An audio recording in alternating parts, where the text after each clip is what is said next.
Hello. Hi, everyone. I'm so glad to see so many people here tonight, and I thank you for braving the soggy weather. So thank you for coming out tonight. My name is Mary Magsman. I'm the Public Programs Manager here, and I'm delighted to be introducing this program. I want to tell you about an upcoming program we have that's also going to be at the Drawing Institute. It's a lecture by author Kyle Shaka, and it's titled Minimalism Between Art and Life, and it's within the context of the Hannah Darboven exhibition, which if you haven't seen that yet, I encourage you to see it. It's really beautiful. And so tonight, you're in for a really special treat. I'm so thrilled that these two amazing people have come together and collaborated. It's going to be a very interdisciplinary collaboration between Renee Gladman and Lee Harris. It came together really quickly, so big kudos to them for making this happen quick.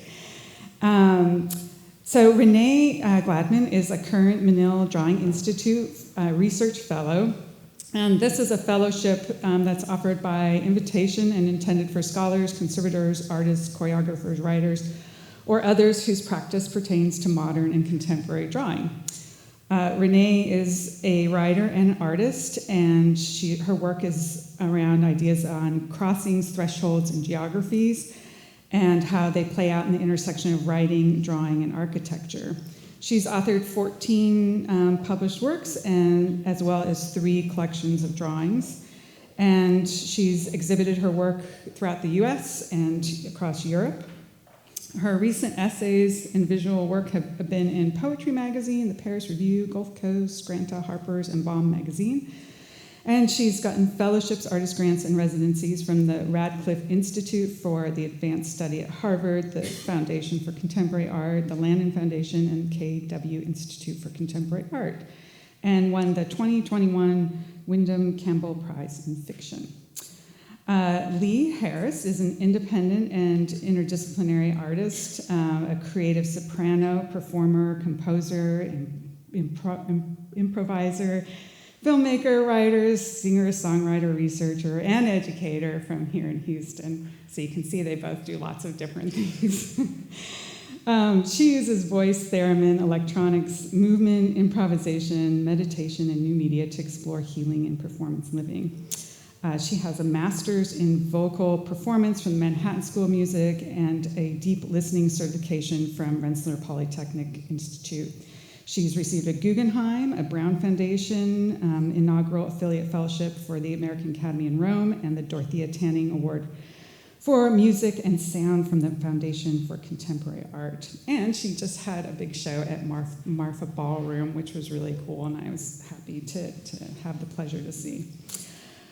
So tonight, what you're going to see is a debut of a composition for voice and theremin that is based off of a selection of Renee's score drawings. And so after the performance, then there'll be a conversation between the two of them up here.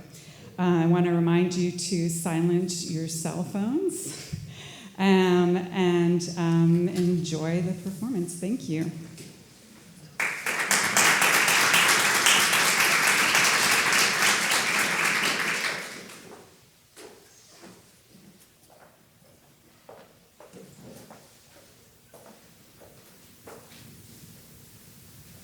Good evening, everybody.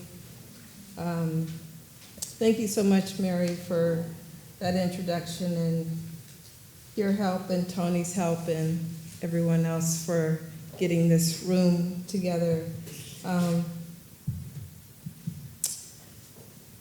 And I just want to add one other thing. We will open conversation or questions up to the audience, so if things come up, as the evening progresses, please write it down and think about asking. Both of us would love to know what you think about this. I have,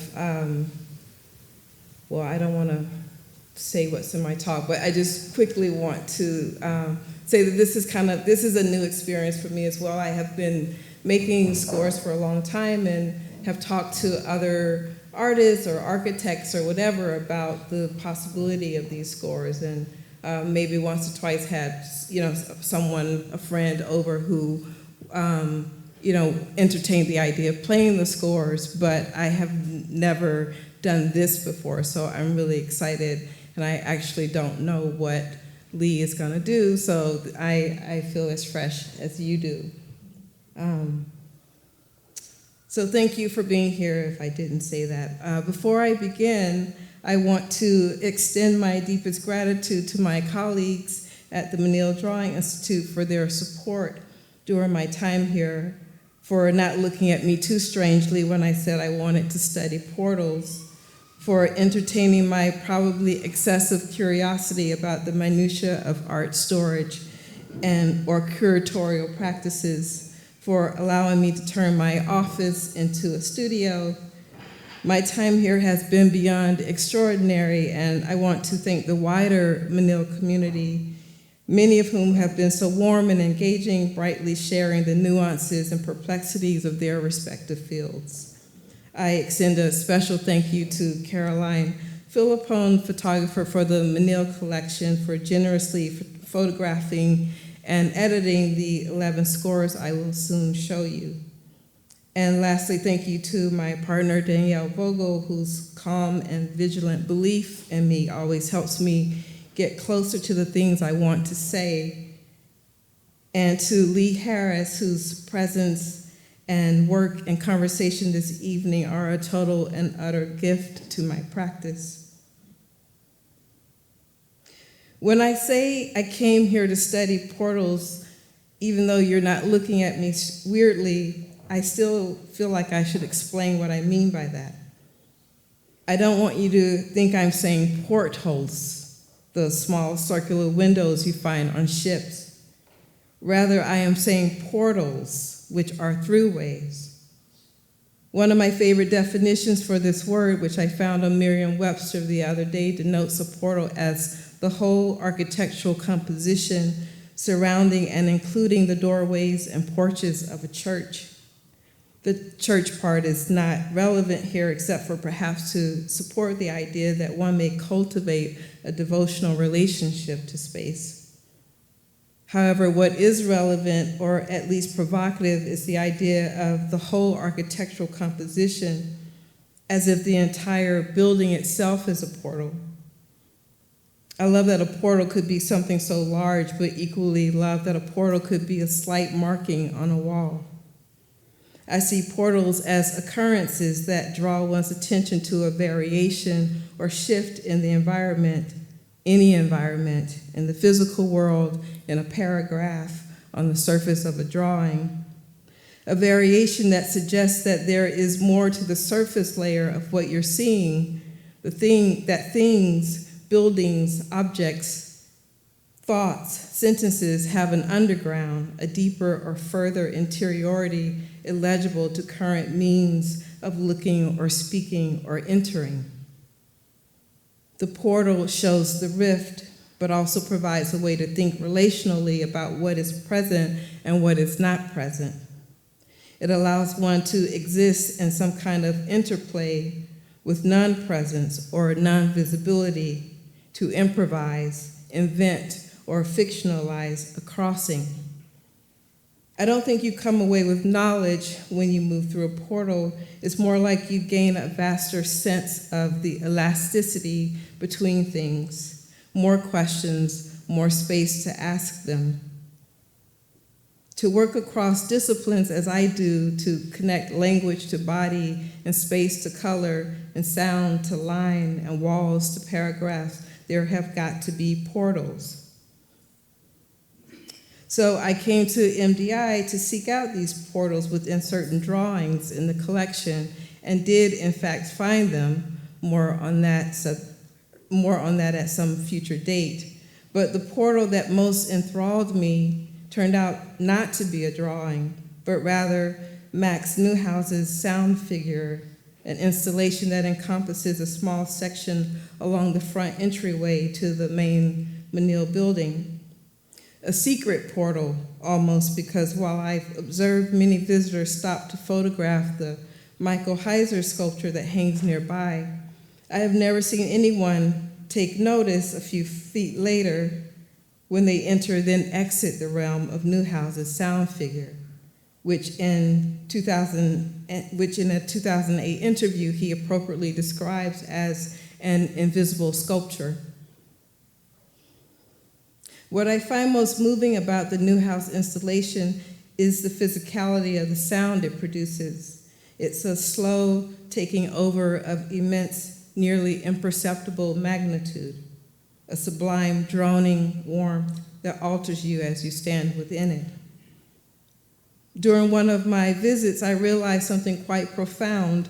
The way that sound acted on my body, the way it heightened my sense of my body in time and my body in relation to a powerful emotional presence that I couldn't see but could definitely feel, which seemed to belong both to me and the exterior space enclosing me.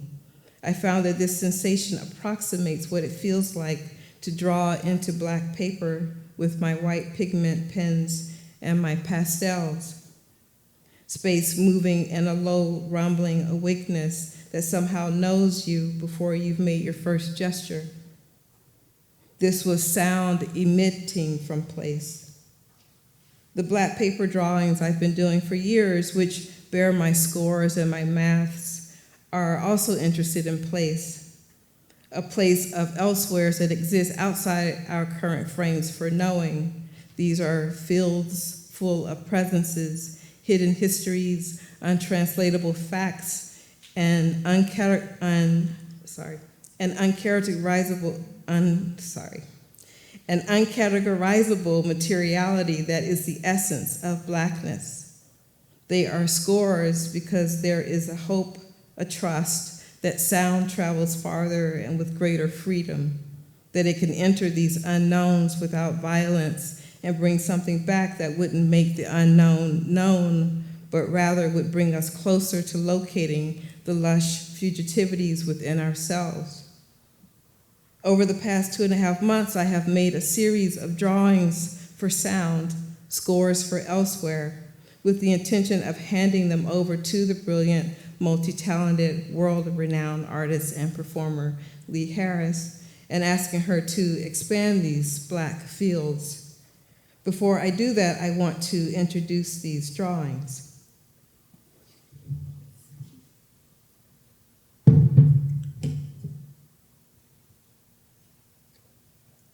Sorry, I need some tea, some heat in my throat, okay. For a long time, I made drawings and didn't want them anywhere near writing because for me, the drawings themselves were a kind of writing, and to put another semantic layer on top of them, which would become the semantic layer, because that's what we do with writing. We put it first, go to it first. To put another layer of thinking there would only flood the potential of the drawing to say something, to say many things I wanted it to say about what it meant to write and what it was like to be in a body writing and to inhabit the space between the mind and the page and to be that space. I wanted to look onto writing to see it mechanically as some phenomenon emerging where I could study its shape and energy and behavior without having to consider how to navigate the noise and rules and histories embedded in each word of this language we are presently, in this moment of my speaking, sharing. So for a long time, I was writing without writing. I was writing, drawing. I would sometimes say or making drawn writings. And it was incredible to find myself with the gift of this perspective of being able to dissolve the familiar shape of language, to let it through my hand darken, elongate, turn back on itself, go up and out and down into a clearing, to let it go over and out and back and loop over itself, to let it ladder, vector, stretch across space as a bridge, to form architectures, to become numbers. I knew that in these drawings I was making, at their core, in their dreams, there was writing, there was narrative, and thereby fiction. I can make a thin line in white pigment and be in the middle of a novel. I wouldn't be building a story, but would be able to borrow from the novel the space of itself, the field for invention, a space for thought and for the imagination, a way of weaving the self into a figure or figures that expand the field of what is known about being a person or a body. So I regard the drawings I'm making as ways of thinking about the body, or rather what the body knows itself to be in relation to what it comes up against. Architecture, thus, is a source of wonder. Sound is. People are. We often meet the things that change us at a crossing. I go out in my drawing and in my writing looking for crossings for a long time. This phrase I use as a portal. For a long time, I did these things separately.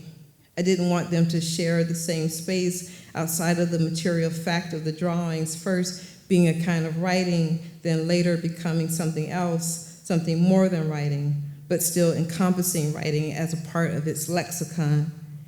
It is true, the drawing I was now doing, although it was no longer expressly writing, it took up a similar position to writing, my writing when I was writing, such that when I drew, I still wrote, though now as something else, both in body and on paper. I mapped sometimes when I was drawing. I proposed a plan for building. I made shapes for categories that didn't want to be filled. I wrote questions as color. I found the math behind the things that weren't visible but nevertheless pressed upon me. I found other places, elsewheres, and these seemed to be teeming with information, facts, and measures that didn't belong in this world where my body sat. Everything was black. This was blackness, and it glowed in its otherness, and it pressed on my day and my sentences. For a long time I stood. I am standing at the boundary of this field. It was black unfolding in time with something vast and glowing, pulling my blackness into its equation. I saw something black unfolding and heard a feeling pulse through it, get warm, grow with wind, and to hear it was to be admitted into an underground that was there beneath the spot where I stood, but was also here on paper.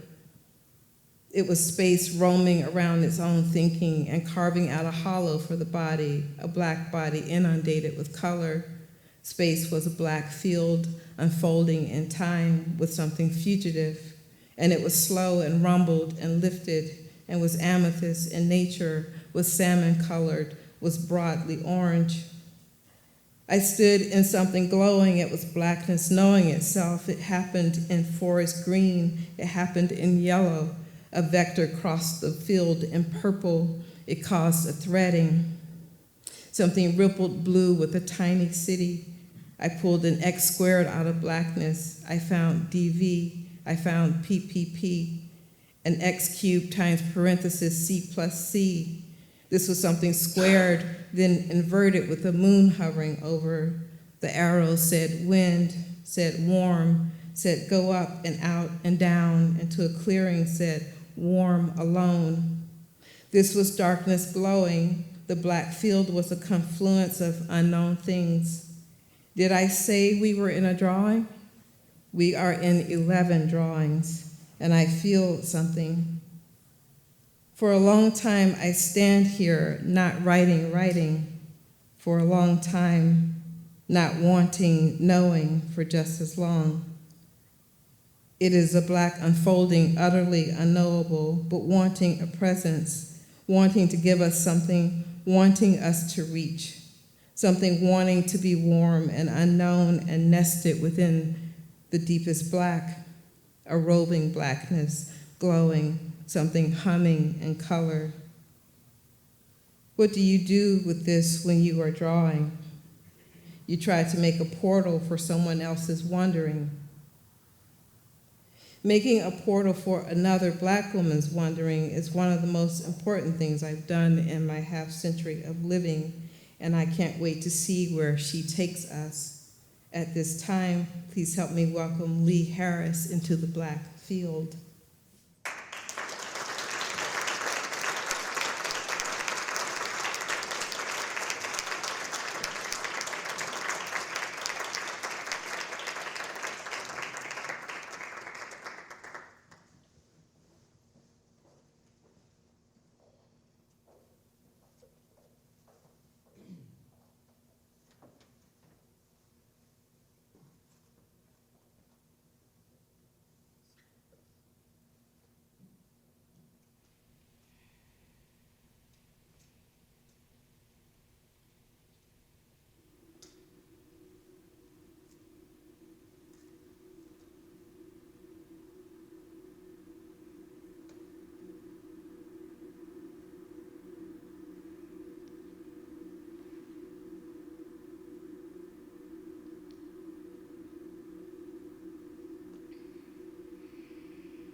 bodies of water.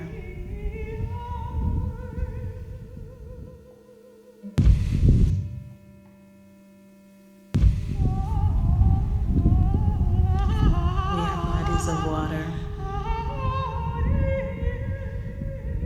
We are bodies of water.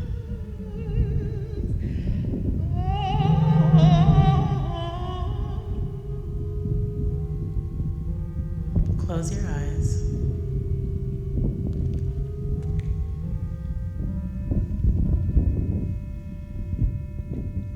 And take a moment.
Oh my gosh. I know. What time is it? Sorry. It's 7:50. Oh my God. Okay. So we don't have a lot of time. I have a million questions, but maybe we'll just only ask one.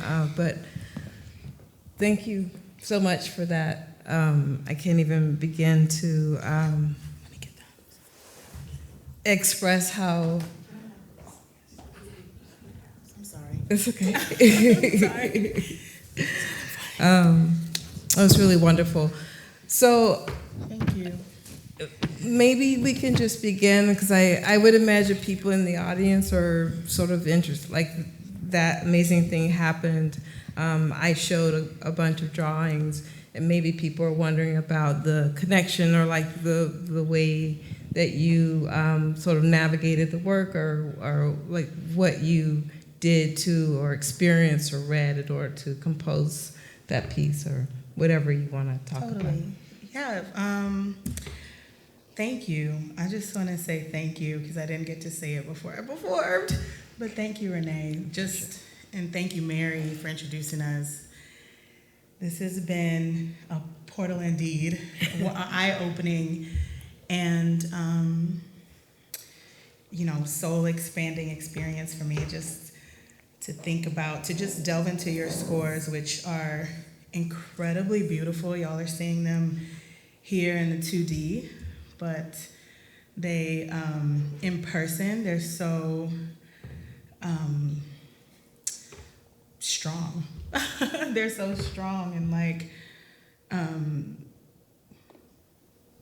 I don't know, fields and fields of places are there when you see them in person. So I just want to say thank you for entrusting me and letting me be around your scores.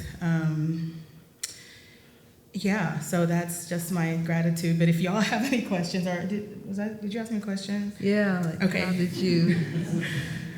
So basically,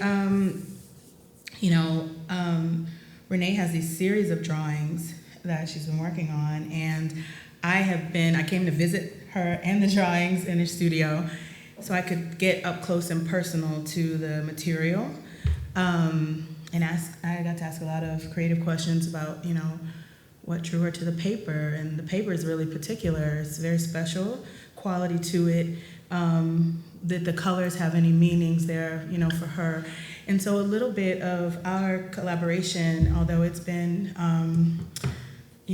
quick, vivant, it's been one that has a lot of space of exploration around each other. So, I didn't tell Renee how I was interpreting the scores. We just talked a lot about our material fields. So I learned a lot about the colors that you use, the paper, what you were thinking about with the math writings. And to hear your writing today just really, honestly, gave me a whole nother perspective for this performance. So this was, duly collaborative in that way. I then took out of these 11 pieces you shared with me? I lived with them through my computer for about a month, and visiting them, looking at them, and also remembering seeing them in person. So I have this point of origin and tactility, and then also trying to revisit that place through a digital, space.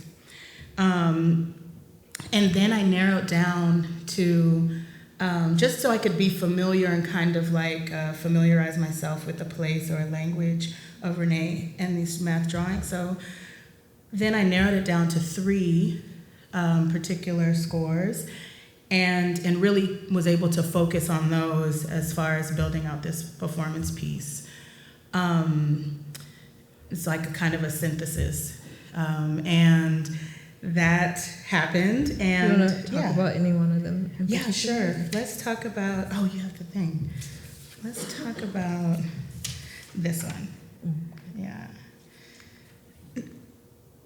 So wait, these are the 3, by the way. Yeah, these are the 3 that I used for this performance. Yeah. And so, I just love them for different reasons.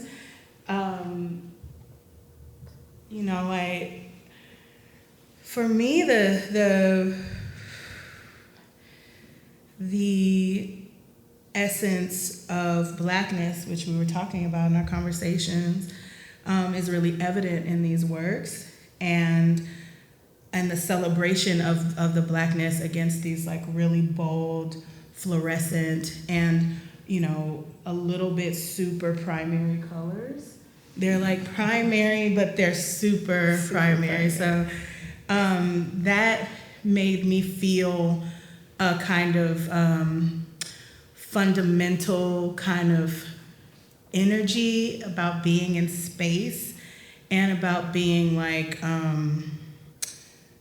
matter, so these I wanted to honor that. So the first thing that I did was create a space for me that would be representative of the page and of the Black space.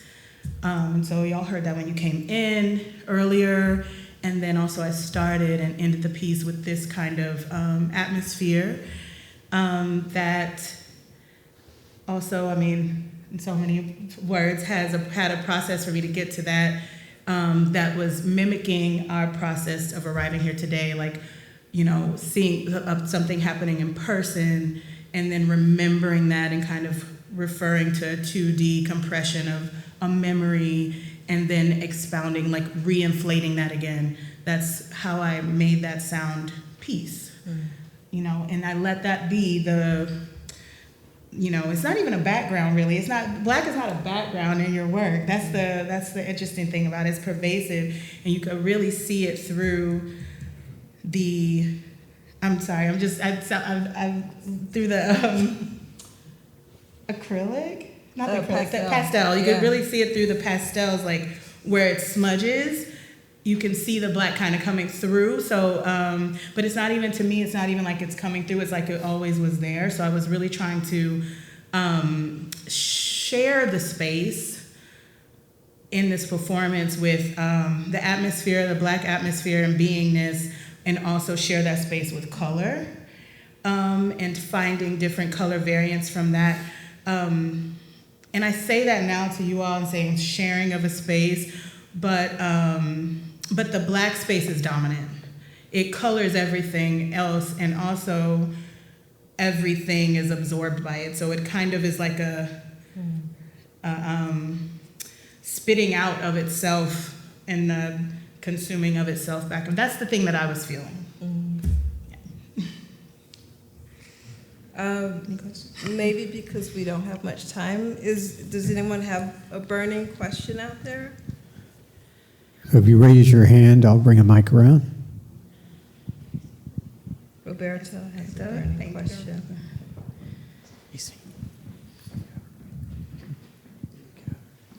Thank you.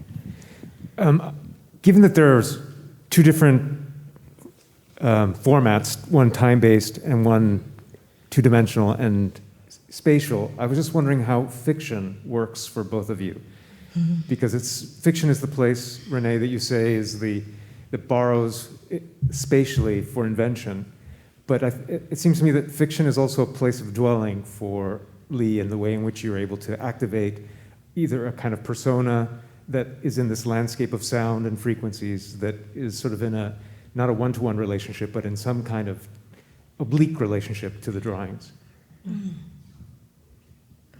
I would argue, thank you for that question, that the drawings are also time-based, but what's really slippery for me, having made the drawings and then listened to this piece was, and the thing about sound is that it's sort of like placelessness, but the way sound makes place by enveloping you or encompassing you. And I love that you asked about fiction, because it's like, in one way it really doesn't belong here, but I'm so glad you brought it in, because I always want fiction nearby. And I think for me right now, I'm just really interested in, like, a lot of the questions I have to do with how you go into that space and bring out matter and presence and feeling, and all these things belong to embedded histories that are, I believe, in the Black field, but also in the space of the room, and just sort of seeing the back and forth of that kind of these kind of narratives overlapping each other is really interesting to me. So, and then I don't know, I just always think like invention. You know, it's the idea of like the unknown or the dispersed, like all of that to me feels like these are properties of a novel space, and so that's what I feel like we are in, among other things. But do you have thoughts on fiction in relation to? I do. And thank you for that question too. Yeah, I think that approaching the scores like live, performing them, you know, like live performance, having something. I have a score here that I can rely on because, like Renee is saying, like you get into this sound and it is kind of, it can put you in a place, but it's kind of formless. So it could really, I could have gone on for a really long time. I didn't know how much time. I was like, where are we? Okay, maybe we should wrap it up. But it could have gone, you know, on forever. So in that way, there is a kind of a fiction to that kind of, what is the word I'm looking for? Hope of infinity. There's a fiction to like infinity. Maybe, and there's something that feels fictionist or fiction-like. I don't want to say fictitious, but fiction, something that feels fiction about hope, and like positive propagation, something that an eventual thing that is that still feels alive. So the other thing about space that I feel that, and getting into this, is that, you know, that part feels fiction to me. There is a kind of dwelling, dulling entropy that is happening at all times. And definitely when we're talking about Blackness and space, those are things that come up to me in my mind all the time. It's just that it is just dissipating, or it just is, and it's just kind of fading away, and there's dust particles, and everything's smaller and smaller and smaller and smaller. But there is this kind of, you know, and I definitely will say, Renee, and juxtaposed to your color choices, you know, and also the vibrancy of the white and how that you use pen for that too. Like, there's definitiveness that like propels me to want to like imagine things coming together in space. Mm-hmm. So in that way, it feels fiction. In a science way, I guess, a science fiction way. Yeah, and then another thing is that in the music, a couple of times, I thought about this as a theme, and I think we both share themes on Blackness and you know, space and opening, and I just did a project that was based on portals as well. So a lot of that I studied about tension and like, you know, release. I'm thinking about in this performance and longer versions of it, which we will hopefully get to explore. I wanted to go into blues patterning. And so I don't know if it's a very abstract sounds, but I hope that there were some landing places that were recognizable to everybody in the room that sounded like the blues. Mm-hmm. And, you know, I thought that was really interesting because the blues are, to a lot of people, large part of myself, I relate to a Black experience, so I relate blue to being Black. And then I think about the blue Blackness of space, and maybe it's not, I don't know, I've never been to space. It's pretty Black. But, you know, just thinking about that, thinking about the Black keys on the piano and the pentatonic elements of our earthly existence, and just really trying to place us being on Earth in outer space. So I had a little text that were like, we are bodies of water, we are a larger body of water, we are a larger blue planet in a Black space. So there's something, there's some relation happening there, you know? Anybody else?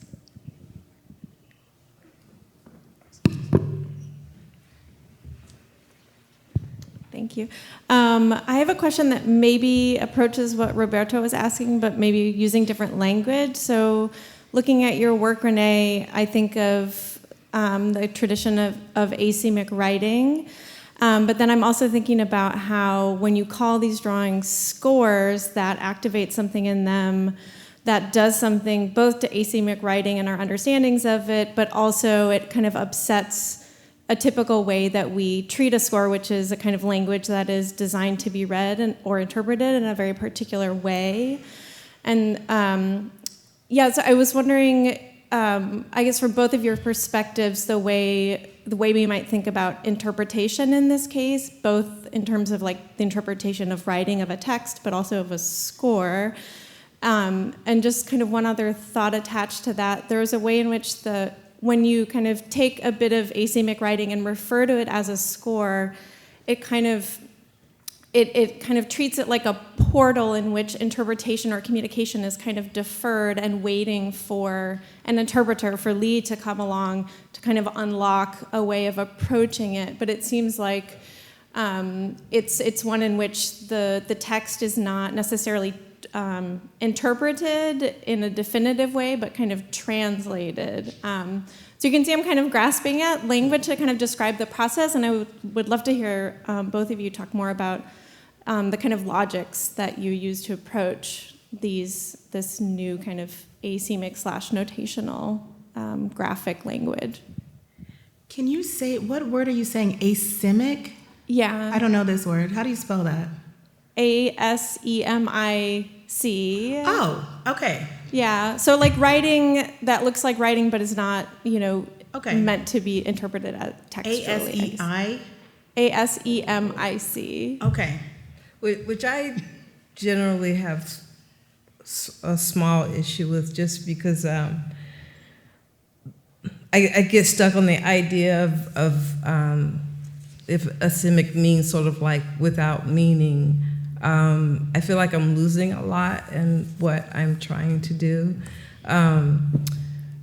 But I really wanted to hear your take on this idea of the interpretation, but I wanted to sort of set it up slightly differently, which is how, what fascinated me about this process was, if these are drawings that are particularly interested in non-knowing, or in this idea of an unknowability which the drawings wish to remain unknowable, what is then being handed over to Lee? So I was really interested in sort of like what the interpretive space would be, because there is, for me, as I said, it's not as if there is nothing there. There is a lot there that I feel pressed upon me within the sort of black field. But again, if the idea is it's illegible or it's not to be made legible, what can it be, or what can you experience from that? So I was really interested to see what would sort of be brought out of that space and into this space. Mm-hmm. I think, and I think, without like, we had conversations about like literal translation, like there are symbols, that are legible, that we understand as one thing, and different sounds that we understand as something else. So we had this conversation of like the unknowing parts. So Renee gave me nothing there, like, no, just check it out and see what you want to, experience. And I think that like there is, in saying score, there is something that you want, that's also part of our, our socialization around this sound form. That means as a symbol to us something, and one of those things is something to be interpreted, Another thing is like a record, or like a tally, like this could be a score, like, it could be black against color, green against everybody, white against everybody, or it could be anything. But that's something one of our early conversations we had around sound and language and intelligibility.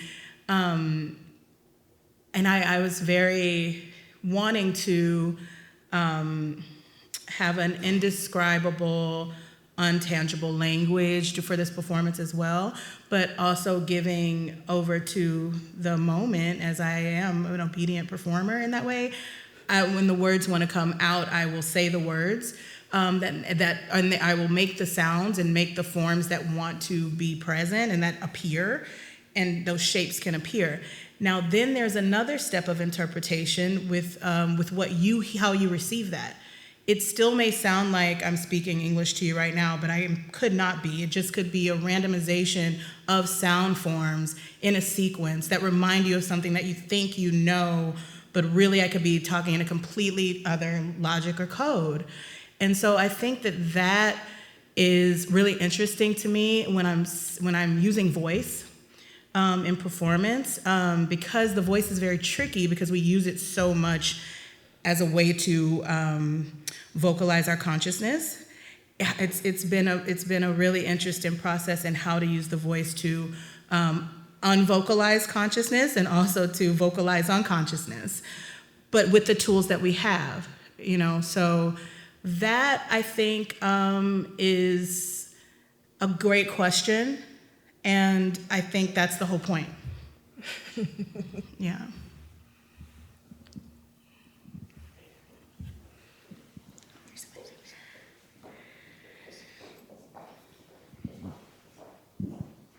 Hi, yeah, I wanted to ask about blackness. I'm thinking especially about the paper that we are only seeing as a projected image here, and thinking about how important that it sounds like it is in your drawing process, and thinking about often when we have a piece of paper, we think of it as a blank surface, a place that's meant to be the holder of whatever we want to put into it. And it seems like the way that you're talking about blackness and even paper and maybe even space is about not a blankness, but maybe a fullness. Mm-hmm. And I'm interested in how you choose to engage into that fullness, say with the marks that I'm looking at on the screen here. Yeah.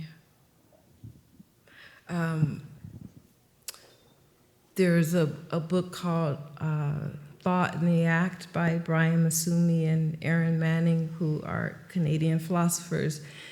And they, I think in this book, they're thinking about maybe dance in the body. I can't remember, but they say this great thing about space being commotional. And so they're trying to talk about like bodies in space and then the space that surrounds bodies. And I read that a really long time ago, and it just really stuck for me because it's been a long time that I've thought of the page as a holder or a container or like a blank space. There is always a feeling that to enter the space of writing is to immediately be in a sort of fluctuating, ever-shifting kind of space. And so I feel that way when I'm drawing on white paper as well, but there's something about black paper that I think, because of its blackness, allows me to think about forms of like my own subjectivity that maybe it doesn't feel as kind of stark or pressing in the other drawings, but also the way that blackness really needs a lot of work, like the way we think about it and the way we talk about it in this culture. And I've been doing a lot of work lately of like trying to talk about sort of like this glowing dark, or like this idea that not only are there these intense presences within the black field, but you don't even actually get to know them. Like you can kind of try to reach or make contact or be changed by them, but that they are in a way sort of like self-protecting. And I really like that idea. And it sort of just really charges that space for me. But it's really not much different writing into a sentence and feeling all of the histories of all the words and And just for me, like the syntax of writing is an experience unto itself, and also like all kinds of pressures. And so I like to think of that as I'm writing so that the sentences feel like they are commotional as well. That makes sense.